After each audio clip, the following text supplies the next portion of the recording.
Hello everyone. Welcome to Geeks for Geeks practice. I just need a confirmation that am I properly visible and audible.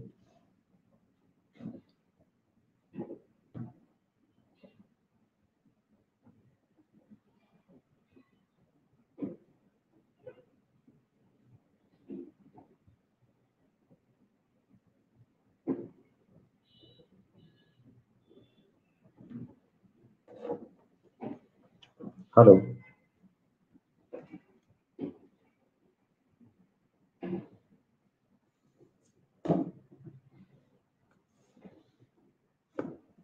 Yeah, can you hear me?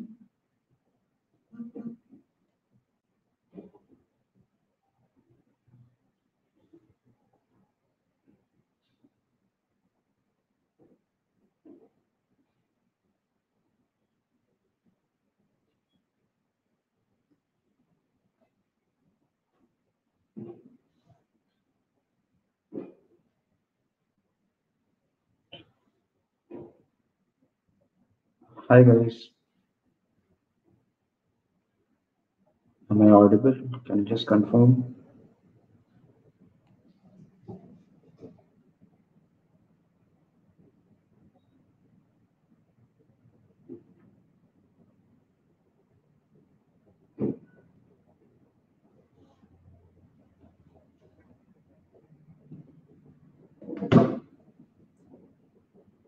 Hi guys.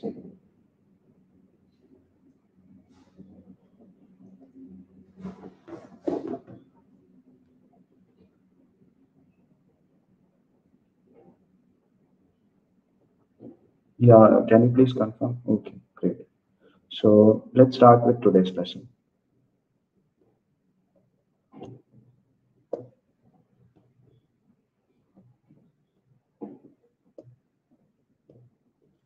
So today we have a question that was asked in an interview of Microsoft. Now, before jumping into the straight away into the question or the name of the algorithm which you're seeing on the screen, let's first try to understand the depth of today's lesson. So today I'll be discussing an algorithm which lays the foundation of very good questions. Okay, I'll discuss few of them along with the algorithm. So, okay, fine. So let's start. So the question says, given an array of n integers, find the contiguous subarray with maximum sum. All right, so let's go to the whiteboard and let's see what does this mean. So there is an array ARR, okay, of n integers. So let's take this ARR as this one, okay. We need to find the contiguous subarray with maximum sum. Now let me focus on the word contiguous, okay. So contiguous and continuous, there are two terms, okay. What do we mean by contiguous, or what is the difference between contiguous and continuous? So let's say we have this array, I'm writing the same array, this one only. So can I say that these elements are separated by comma? So this kind of arrangement, okay, where they are lying adjacent to it, where they are separated by some delimiter, okay, it could be comma or it could be a pipe, but still they are adjacent to them, right? Like adjacent to each other to be more precise. These kind of arrangements are called contiguous. And what does continuous mean? Continuous means like continuous flow of water or like continuous flow of some gas. Okay, there is no delimiters or something in between. So in terms of array, we use the term contiguous, right? Because we need to differentiate between the elements. So if contiguous term is clear, now let's focus on to the question. So it is asking that there is n integers are given to us. We need to find contiguous subarray with a maximum sum. So contiguous subarray, what could be possible contiguous subarray of this ARR? It could be 1, it could be 1, 2, it could be 1, 2, 3, it could be 1, 2, 3, minus 2, it could be 1, 2, 3, minus 2, 5. Or it could also be 2, 2, 3, 2, 3, minus 2, 2, 3, minus 2, 5. And so on. Like you can clearly see that this 1, 2, 3 is contiguous in my given array. Right? Similarly, this 2, 3, minus 2 is also contiguous, if you carefully observe. So what we need to do, we need to check all the contiguous subarrays from the given input, and we need to return the maximum sum of it. For example, in this question, if you take, let's say, this subarray, this contiguous subarray. So what is the sum? 2 plus 3 plus negative 2. This is equals to 3. Okay, let's take one more example. Let's take first 4 elements. Okay, so what will this become? 1 plus 2 plus 3 plus minus 2. So this becomes 4. Now what you need to do, you need to consider all such contiguous subarrays and you need to find the maximum out of all of them. In this scenario, if we take the entire array, we are getting maximum if you carefully observe. Max subarray sum is 9 when we are taking the entire array. Okay. Now this example was pretty straightforward. Now let's look at some interesting example. Let's look at this one. Okay. So if you carefully observe over here, let's take any one subarray. Let's take minus 2, minus 3, 4, and minus 1. So what will this turn out to be if I add all of them? Okay, there is an addition between all of them. So this will be minus 5 plus 4 is minus 1, minus 1 minus 1 is minus 2, right? So yeah, and let's say we take something else, this green portion, what is marked in the figure. So this is coming out to be 4 minus 1, 3, 3 minus 2, 1, 1 plus 1, 2, 2 plus 5, 7. So out of all the contiguous subarrays, this is the maximum one. Like you can take other subarrays and you can also like keyword check. Now, from the beginning of today's lesson, I'm focusing on contiguous subarrays. What could be a possible scenario which is, first of all, not a subarray and it is not contiguous? So if you take something like 4 minus 1 minus 2 and 5, this is wrong. Why? Because you are skipping this one, right? So because you are skipping this one. So you cannot do this because you are asked to take contiguous subarray and you have missed one in between, right? So I hope the question is clear to you. To just sum up, I'll say that initially what you need to do, you need to take all the contiguous subarrays and finally find out what is the maximum sum. I hope the question is clear to you. Abhinav Setu has asked any difference between contiguous and okay. Yeah, am I audible now? Okay, great. So over here, we are not talking about contiguous for the time being because in terms of arrays, we are only concerned about whether the adjacent elements are taken into consideration or not. Okay. So let's go to the logic. Let's try to frame the logic for this question. Okay. Let me take a fresh page for that. Yeah, and let me take the same input array. Okay, so this is 1, 2, 3, minus 2 and 5. Great. So this becomes 1, 2, 3, minus 2 and 5. Let me put this up.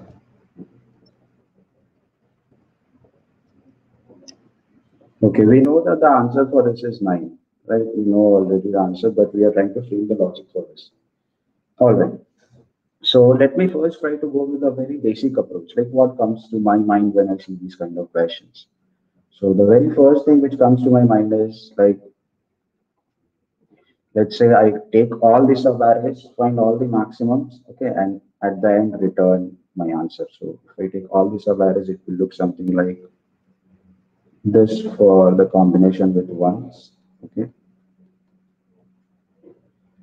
Similarly for 2, it will look like 2, 2, 3, 2, 3 minus 2, and 2, 3 minus 2 and 5. Okay. And so on for 3, it will look 3, 3 minus 2, and 3 minus 2 and 5. Okay. And so if I take for the last two, I'll come up with minus 2, and 5, and the last one is 5. So these are all the possible cases, all the possible contiguous subarrays. Okay. Now what I need to do, I need to find out sum of all of them, and at the end I need to return the maximum one. That's it. So if you carefully observe, this subarray will give you the maximum. Now what I'll do, to solve this question, I'll use nested for loops. Okay. How I'll use, I'll just show it to you. Basically, in that particular approach, I'll be traversing over all my subarrays, adding them, and finally comparing, okay, to get the answer. So let's see that. So what I'll do, I'll have a outer for loop. Okay. This is just a pseudo code, by the way. And let's say I take this to be n, where n is my size of this array. Okay. I plus plus. Next, I'll explain why I am taking nested for loops. I'll go through all of them. Just hold on for a moment. So in this one, I'll go from j equals to 0. Okay. Or I don't want 0. I want j equals to I. I hold on. Just have patience for a moment. I'll explain. Like why have I taken I, why I have not taken j equals to 0. Okay. All the things will be clear to you. Now I require one more for loop. So this will go from k, this k will go from I till k less than equals to j and k plus plus. Now let me explain, okay? Let me explain, because I've written a lot of things. Let me explain. With the help of this example, I'll explain you this piece of code. Okay, let me change the color. So initially my I is going from 0 till n, okay, less than n. Basically, I'll start from 0th index and I'll go till one index less than the final number. What I mean to say is, over here my n is 5, correct? Because I have 5 elements. So I am going from I equals to 0 till I less than 5. That means if I do the indexing, it will be 0, 1, 2, 3, 4, right? So I'm going from 0 till less than 5 because I want to visit each indices. All right. So I is going from 0 to n, j is going from I to n. Engagement. Okay. Now let me take this input and let me try run the solution for you. And what I will write inside this, that is still a mystery. I'll come to that. Okay. So yeah, let's start. So initially your I equals to 0. Then you are running your loop from j equals to 0 till n because your I is 0. Okay. Let me change the color. So your I is now 0. Okay. You're going from 0 till n and your k will go from I less than equals to j, right? So your I is 0 and j is also 0. So in the very first iteration of the innermost for loop, you are iterating only once. And over here, whatever code will be written will be executed only once. So this is the place where you will have your sub arrays. Okay. So initially what you will have your ARR k. Okay, let me write the exact code for this place. I think that will make things much more clear. So what I'll do, I'll take a sum variable and I'll add to this sum plus ARRK. Okay. And I'll reset this sum variable also, like after this for loop ends, because this is the place where all my subarrays will come, and at the end I need to add and check my maximum. Okay, and I'll check maximum also. Maximum check. If things are not clear to you 100% now, please hold on for a moment. Just have patience. So yeah, what will happen initially, it will run only once and you are summing up. By the way, the sum is initialized with 0. Okay. So what you do initially, you have your first sub array, that is only one is there. This is your 0th element, right? You have this and you have, let's say, checking the maximum. So you have initialized your maximum with some negative value or some very high minimum value. Okay, very minimum value. I mean to say something like minus 99999, something like that. And you're comparing this with your current sum. So what will be your maximum? This one is your maximum, right? All right. Just hold on for a moment. The next iteration will make things clear. Now what will happen? This for loop will get end because the condition becomes false. Your j increments to 1 and 1 is not less than equals to 0. You go outside to this j. After that, your j is incremented by 1. Okay, so you check that, okay, fine, 1 is less than n. I is still 0. I'll make my j to 1. So what will happen this time? You will basically check the sum of 1 plus 2, right? And in the next iteration, you will check the sum of 1 plus 2. You will again check for maximum. And in the next iteration, what will happen? Like k will run for 0, 0 and 0, 1. Because if you carefully observe, k is running from 0 to 1, where 1 equality is there. So that is the reason I'm saying that you will be doing the summation of both of these two. Okay. Similarly, after this inner k ends, what you do, you again go outside. This time your j becomes 2, and 2 is still less than n because n was 5. You again come over here, and this time you make your j to 2. What are you doing this time? This time, basically, you are covering this portion, okay, 0, 1, and 2. So in a similar manner, what will happen? Now, let me just give you a brief overview. In a similar manner, what will happen? Once you are done with the set of 1, okay, 1, 1, 2, 1, 2, 3, 1, 2, 3 minus 2, and 1, 2, 3 minus 2, and 5. Okay. What will happen? Your j will become false, your k will become false, and your I will get incremented to 1 the next time. And the same operation will start happening from this portion of the array, because now your I has become 1, and you will do the same operation on this portion of the array. And so on and so forth. Look, like again, your I will increment and you will do the same operation on index 2 to index 4. So I hope the logic is clear to some extent. It is basically the brute force solution where you are going to each and every subarray, summing up all the elements of that particular subarray and checking the maximum so far and finally returning it. All right. So let's discuss the time complexity for the solution. By time complexity, I mean to say that how much time will this code take to execute. Okay. So in my outer for loop, I am running from 0 till n. So this is running n times. In my inner for loop, I am again running from I equals to 1 till I less than n. Okay, so this is going from I to n. Inner is running from I to j, okay, where we have equality in j. So in worst case, what is happening? If your I is 0, okay, if your I is 0, this is running from 0 till n.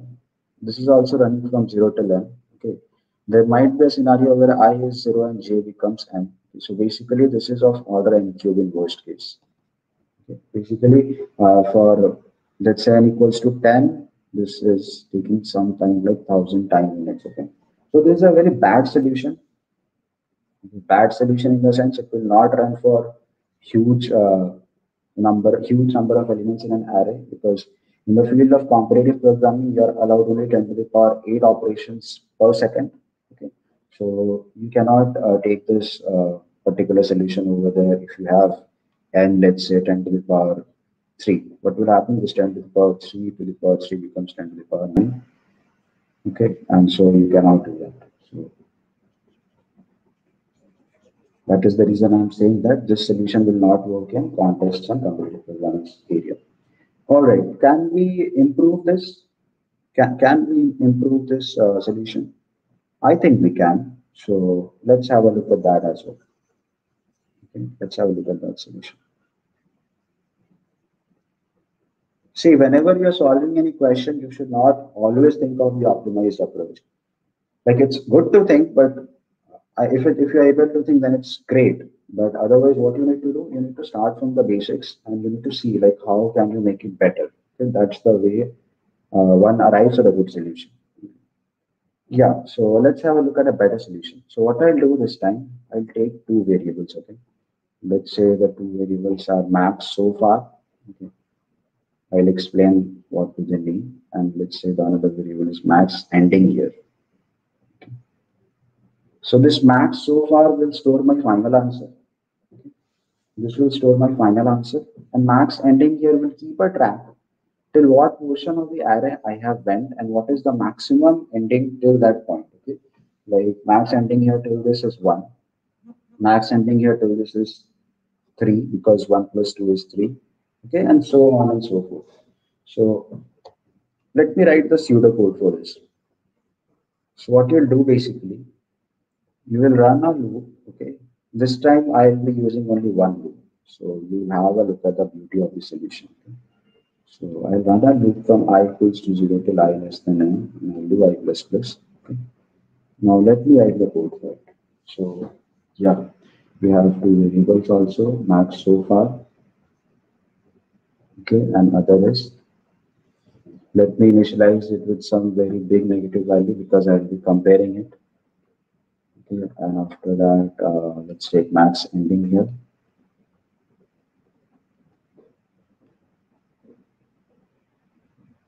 Max ending here. Okay, max ending here.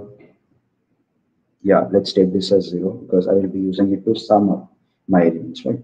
So initially what I'll do, I'll add my max ending here, or rather what I'll do, I'll do max ending here equals to max ending here. Yeah, you might ask one question like why I'm using so big variable names. What is the requirement? See, at industry level, you don't use variable names like A, B, C. Okay, these are not preferred because someone who is reading your code should understand.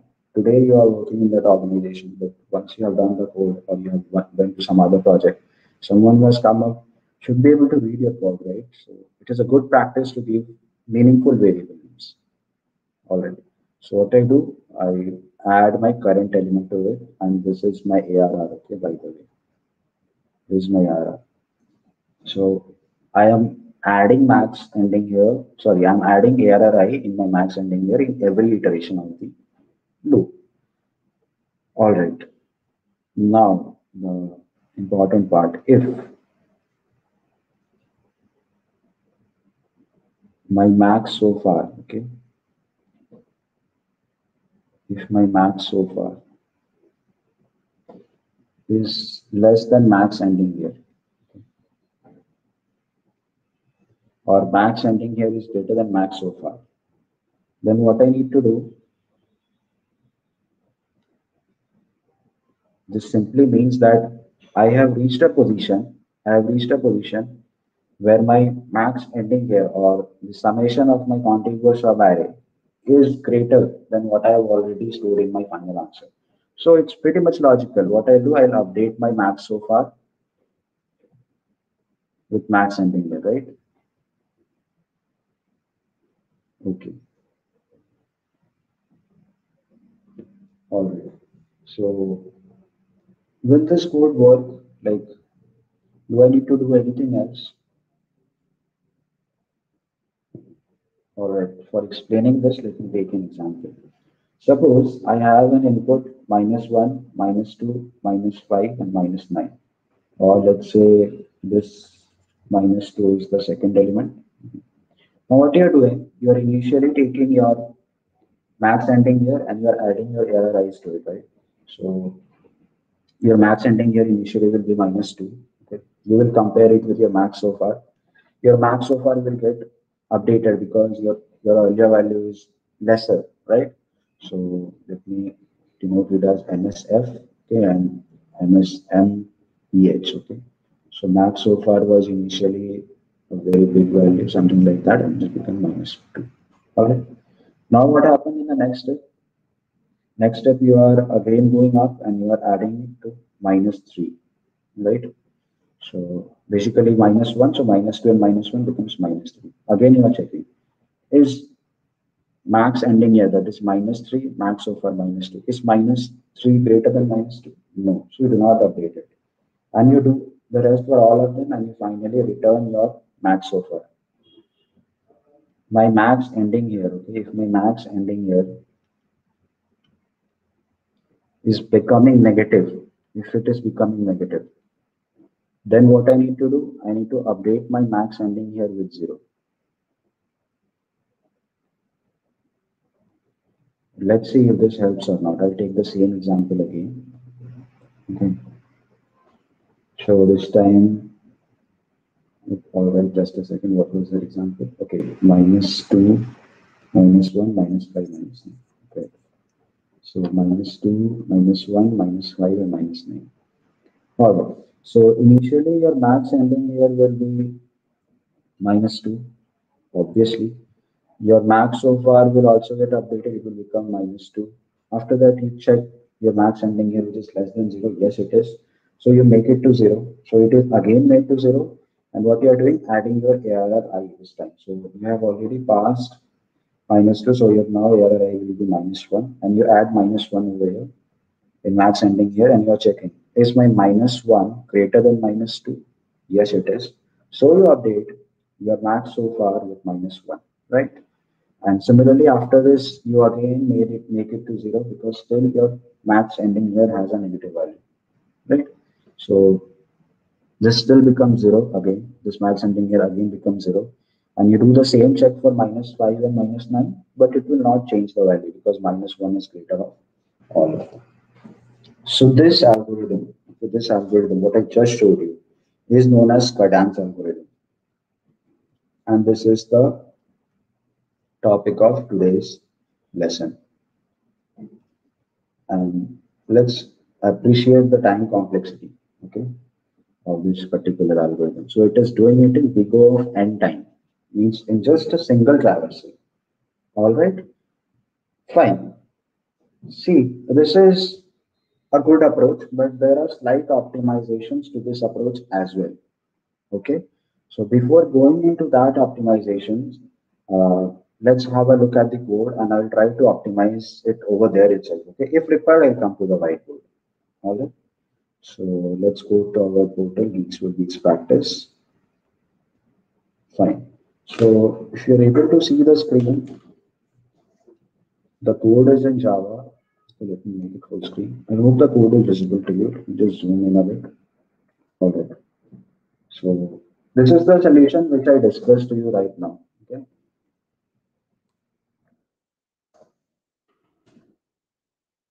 Just a second. Yeah. So I have my pen over here. Fine. So this is a solution which I discussed just now, that you have an ARR given to you and the size of the ARR. We took one variable max so far. In Java, what we do, we in order to initialize it with a very less value, we do integer.min underscore value. Okay. As discussed in the logic, I have done accordingly. I have taken max ending here equals to 0. Let me come down. I'm running for loop only once. Okay. Adding every time the ARR element to my max ending here and checking, is my max ending here greater than max so far? If it is, update my max so far, else, or rather not else at this moment, I'm again checking one more if condition. If this is less than 0, max ending here, make it to 0. I hope it is not required to explain the logic again, because if you have any doubt, you can go back to the video and watch it again. All right. And once this for loop ends, you're returning max so far. So this is one of the solution. Now, before optimizing it, let me just run this solution. Okay. Let's just compile and run this. So yeah, just a second. I think there is some human issue with this.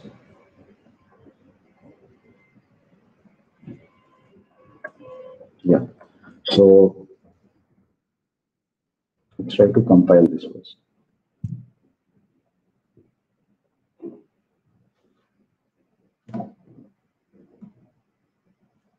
All right. So as you could see, this is the given input array: 1 plus 2, 3, 3 plus 3, 6, 6 minus 2, 4, 4 plus 5, 9 is your output, and that's it. Let me submit this code. Okay.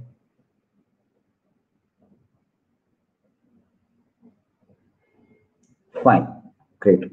So I see that my code is working. Now let's try to start optimizing this. Okay, optimizing it much further. Okay. So let me do full screen. Okay. Let me increment the size. And if I come down, what I see over here is I have two if conditional blocks, right? The very first one is checking, is my max so far less than max ending here. The next one is checking, is my max ending here less than 0, then updating it to 0. Both of them I have explained clearly why we have written. Now what is the thing which is not required over here is every time doing this operation of line 50 and 51. Because see, if your max ending here, if your max ending here is negative, okay, you're not required to do this check. because you already know that it is negative. Fine. So this it doesn't make a sense. It doesn't make sense to compare it with max so far. What I mean to say is, let me explain with example. Let's say you have this, okay, -2, -1, -5, and -9. Right? So what you have over here is you first start with adding your ARRIs to your max ending here. You make it to -2, okay, and you are checking. You are checking over here whether my max so far is less than max ending here or not. So see over here you are checking it with this max so far which contains integer dot min underscore value, and after that you are checking whether this max ending here, which is still now this -2. Okay, this -2 is this greater than some very minimum value. Okay, so yes it is, and then you are updating it. But in the next iteration, what you're doing again, you're making this max ending here to 0. Okay, you're adding, let me erase all of this. Okay, let me do it over here only. You are making this max ending here to 0. You're adding RRI to it, so this time it stores -1, and you are again checking this, which is not required. Why it is not required? Because at this point of time you have already a negative value, okay, in your max ending here.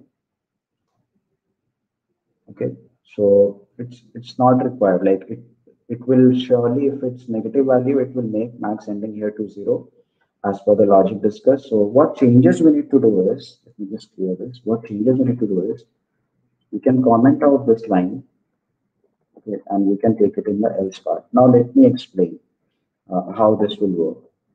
I have done this, and I'll just take the same logic.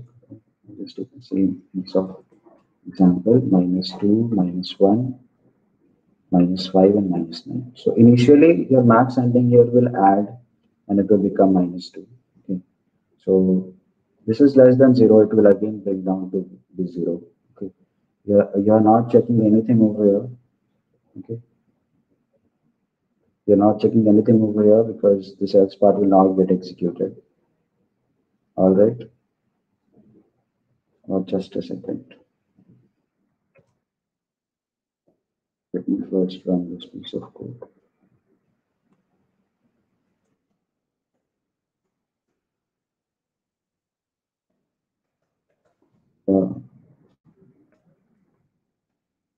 Because before testing it, we should compile it. Yeah.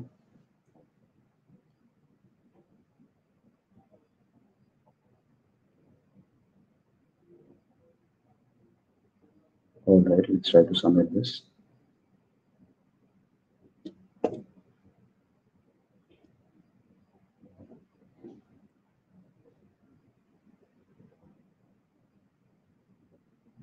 All right, let's test it against a custom input, okay, what I was discussing. So let's take this one and let's try to run this. All right, so you are getting a very minimum value over here. Now let's have a look at the constants. This is the case which I was talking about. That is the reason I did not went away with explaining the logic. You need to look at the constants given in the question. So it is given that your AIs can be negative, okay, and in between this range. And but over here, what is happening? You don't have such scenario where these kind of test cases will come. Okay, so in order to just explain it, test cases like -2, -1, -5, and -9. That is the reason your code is running. Okay, your code is running fine. But if these kind of cases come, you need to act carefully and you need to use our old logic only. Okay, this logic is working for this question, but it might not work always. Okay, so let me just erase this. Okay. Fine. Let's go to the last part, okay, or rather the last changes which I want to do over here. And don't worry, I'll sum up in the end, okay, why few approaches not work for few test cases and why you should be aware of all the things. See, these kind of questions seems easy, but they are very tricky sometimes. Okay, so fine. So what I do this time, I'm going to do some major changes. Okay, and just hold on for a minute. What I'll do, I'll make my max so far equals to the first element. Okay. There is a reason I'm doing all this. Just hold on. So let me run my loop from 1 because I've already checked for error 0. Means I've kept that as my answer. That could be a possible candidate for my answer, right? Alright, so I'm running a loop from I equal to 1 till n. Okay, fine. Let me remove all of this for the time being. Okay. And let me just have this piece of code. Which just to save time, I have written a few pieces of code from before, but I'll explain it. Don't worry. So I have taken max so far and max ending here. Both of them initialized with my first element. And after that, I'm checking from second element. I equals to 1, then second element, because indexing is 1 less than the number of elements, right? So we run from the second element till the end. And after that, this is a kind of solution which you do in dynamic programming. Okay, what is dynamic programming and how does it work? All these things we'll see in our further live lessons. But just to give you an overview, dynamic programming is basically an optimized solution of recursion where you try to store your smaller outputs, and with the help of those smaller outputs you build your further logic, right? So let's see further. And don't worry, dynamic programming lessons will be taken separately. Let's focus on these two lines of code, line number 62 and 63. And yeah, again, before straight away going into the logic, let's try to run this and see if this test cases are correct or not. Because in the previous example, we saw that it worked, code was working in the portal, but the test case was having some issue. Okay. So current max is not initialized. There you go. So I have removed the comment. All right. So output is 9, which is correct. Let's try to submit this.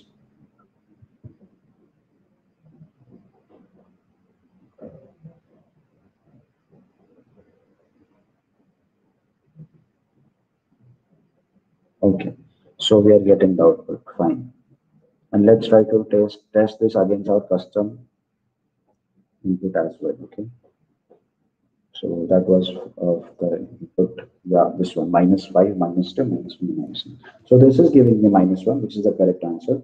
But the previous logic, which was there, was not giving me the correct answer in custom output. But whatever test cases were fed into this portal, it was giving correct output for them. So in these kind of cases, when interviewer is giving you the question, you need to ask him or her clearly, like what is the constants on my test cases, what kind of inputs are given to me, and accordingly you should frame the logic. Okay. So now let's have a look at the code and let me try to explain it. Fine. So this is a very smart solution, I would say. Let me explain this. So let's say I take 1, 2, -3. Or let me take this one only, just a second. Let me erase it. Let's take -2, -1, -5, and -9. Okay. So your current max and max so far and max ending here, all of them are initialized with -2. Okay. You are not bothered about -2 anymore. You're just checking the rest of them. Okay. So you come over here, and the beauty over here is that this ARRI is getting compared with max ending here. If I try to recollect our previous logic, max ending here. Why max ending here? Because see, this is equals to current max plus ARRI. Our current max is ARRI 0 plus ARRI, which is ARRI 1. Okay. This is equals to -3, and you're comparing this with -1, right? So which one is bigger, -3 or -1? Obviously -1. So in current max, you're storing -1. And after that, what you're doing? Again, you are checking your max so far with current max. This is okay. This is a pretty simple statement, like checking is my current max is bigger or max so far is bigger, and accordingly updating max so far. Now, if you go further, if you come to this time your current max is storing -1, right? And this will become plus of -5. This is -6. Your ARRI is still -5. Yeah, right, because you have this index. Now, which is greater, -6 or -5? So -5 is greater, but in max so far you have -1, right? So your -1 will be retained in max so far, and so on till the end. All right. So I hope all the logics, improvisations, the very first brute force approach was more or less clear to you. If it was not clear, you can have a look at the video once again from the beginning. And just to sum up the things, let me go to the whiteboard, okay? Or let me go to the portal of each weeks.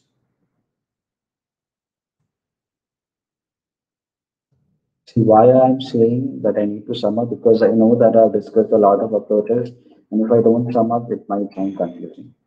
So initially, what I did with in this array, I found all my in this array I found.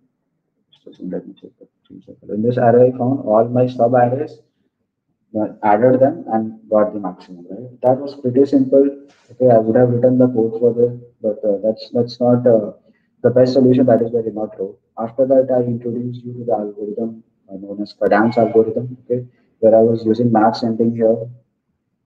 Okay, max ending here, max so far, these logic. Okay. After that, I told that I can still optimize. I kept few things into else part, but we saw that for one custom test case, this was not working. That is the reason I told you that if it does not work for few custom test cases, you should very well ask your interviewer that please provide me the correct constraints and correct inputs what I need to take. Okay. Otherwise, you cannot frame the correct logic for this question. Okay. Because we saw that this code passed over here for the fetted input. Okay, in this portal, which was already fetted, like when I was submitting my answer. But when I was doing custom input test case, there was some failures, right? All right. But in the last case, where I modified this to these two lines of code, these two lines of code, we again saw that it was working perfectly fine for all of them. So, see, today I made use of a lot of approaches and we went through this beautiful algorithm. Okay, so there are good implementations of these algorithms.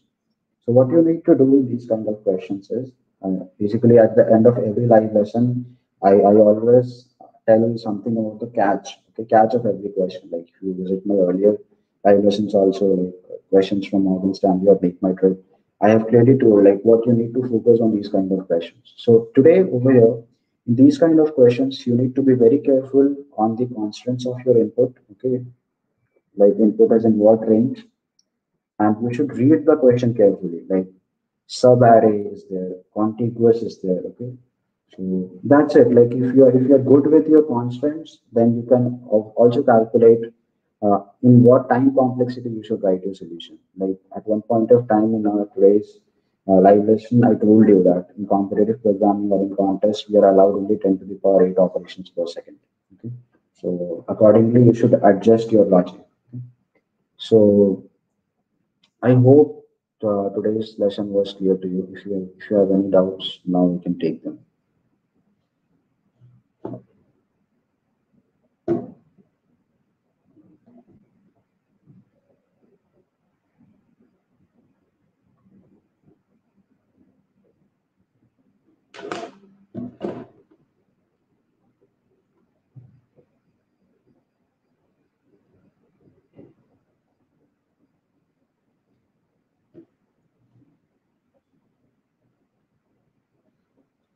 All right. So I hope this was it for today. As I see, there are no such cross questions. Thank you guys for joining Geeks for Geeks practice. Stay updated for more live lessons. I hope you enjoyed the session with us today.